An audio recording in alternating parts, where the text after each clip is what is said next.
family, yeah. You need a little church enough. A little Bible learning will keep you so comforting, yeah, you need a little church enough. This is Ray Comfort. He is a Homo sapien of the planet Earth. He seems like a nice person and fairly intelligent, and then he opens his mouth. When you pull the tab, the contents don't squirt in your face. You'll find the wrapper. Wait, so if God wasn't around, bananas would shoot loads in our faces. It sits over the human hand. Notice it has a point at the top for ease of entry. It's just the right shape for the human mouth. Has anybody told this guy that bananas are a domestic plant bred by humans? So much easier. Seriously, Kurt, the whole of creation testifies to the genius of God's creative hand. Now, by many persons, especially on YouTube, he is called an idiot, a moron, crazy, and a less than intelligent human. When I hear people discussing Comfort and other fundamentalists, it sounds as if they are discussing someone who should be able to do simple tasks, but for some reason can't or won't. This is a gross misunderstanding. The scientific method and skepticism are actually not common sense. In fact, they tend to run completely counter to how we evolved. However, with the right training and practice, we can use these mental constructs as tools in a way to better understand the reality around us. Evolution has been called the binding theory of biology. It's true, without it, scientists would just be recording and observing facts in nature with no way to make predictions or explain any of it. The same is true for the apparent stupidity of Comfort. The purpose of this series is a way to help skeptics and scientists understand fundamentalists in a more logical and possibly less judgmental way, even if what they say and believe is batshit insane. One thing that must be addressed straight off the bat is that evolution made us to be religious. Yes, human curiosity and creativity are considered our more noble traits, but we have quite a few mental forces that can suppress and even damage them. It is a sad truth, but when we're using skepticism in the scientific method, we are not using a natural process but a mental construct. Mathematics is a good example of a mental construct. Math is not intuitive. Math is not instinct. If it was, everyone would use math as soon as we were born. There are many primitive tribes that don't even have counting or numbers. Studies done on these people have found that the way the brain naturally works is to intuitively count up to a max of 8 or 9, and then count logarithmically up to get a rough estimate as to what they are dealing with. In hunter-gatherer societies, this is all they need. Math and accuracy seems more like it would be a waste of time when survival is all that matters. Another example of this phenomena is the fact that the wheel was never invented in the Americas, other than one found on a child's toy in Mexico. No one thought to invent it. Does that make them all morons? Not really. Eurasian people developed the wheel for the sole purpose of having animals pull their wares. After that, they realized the wheel could be used for many other purposes as well, such as chariots and pulleys.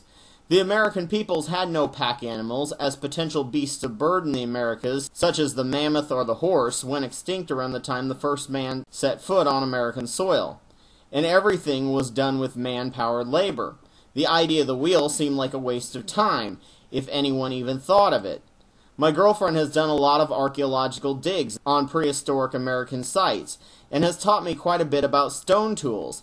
If you get the chance, look into the art of flint knapping. The things that can be made from just rock, including other wooden tools, is mind-blowing. It's easy to see why the idea of learning to smith metal would sound like such a waste of time. An even more phenomenal example of this is that of the people of Tasmania. The island of Tasmania was at one point connected with Australia about 10,000 years ago. The island became separated from the continent along with the people living there. When discovered by the British, the people of Tasmania not only had no knowledge or use of stone tools, they also did not know how to start fires. Because of this, the British treated them as non-humans, as even the basest of savages at least had stone tools and could start fires. These people were exterminated without mercy, and the last full-blooded Tasmanian died in 1905. Upon study, these people were hardly idiots. However, the technology to start fires had not occurred to them, and their lifestyle didn't rely on it. The thing is, evolution only favors traits of survival and not ones that allow us to see the truth of reality, or ones that help us get along with each other better. So we have to create mental constructs such as math, scientific process, and skepticism as tools, much like stone use, the wheel, and fire use, to help us better see reality around us. Remember prejudice? That is actually something that is ingrained into us. Xenophobia helped in survival and passage of specific genes among tribes, as they could have a very tight-knit bond with their tribe, but at the same time think of the tribe next door as a bunch of evil savages to be killed. After much time and research, we were able to construct a mental tool called tolerance, which if used by everyone could allow us to live a lot happier together on this planet. However, it seems that to many, the cost of learning how to use the tool is more work than the payoff of using it. Many people would call these people lazy. Laziness, however, is also evolved into us. In nature, the balance between conserving energy and using energy is a tricky game. Therefore, it is a risk to try or learn something different that could cost you your life. Therefore, laziness and fear of change is built into us as to ensure that we don't do more than we absolutely have to pass on our genes. This is shown to be more prevalent when people are more destitute. A Western-educated landowner in Afghanistan noticed that his workers were carrying all their dirt in a bucket, which took many trips and didn't carry very much. He recommended that instead they make a litter out of wood and carry more dirt per person using more muscles and center of balance. Getting them to try this, however, was like pulling teeth. Not because they didn't see the logic of it, but because if it turned out not to work, they would have wasted time, and in their destitute world, time equals food, and no food equals starvation. This is why innovation and advancement of technology ran at a snail's pace for millennia until framework was set to allow for less chance of death from risk of trying new things. Sadly, in case of people like Ray, that laziness is working overtime because of the fear of hell, which in his mind is worse than starvation, as well as other natural psychological mechanisms. If he wastes the time on our satanic books and science, that is less time he will spend on converting people and glorifying God. The payment doesn't seem even close to being worth the effort.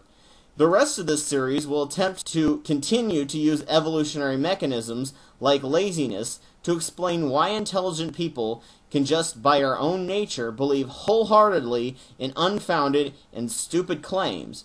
I hope you will continue to watch.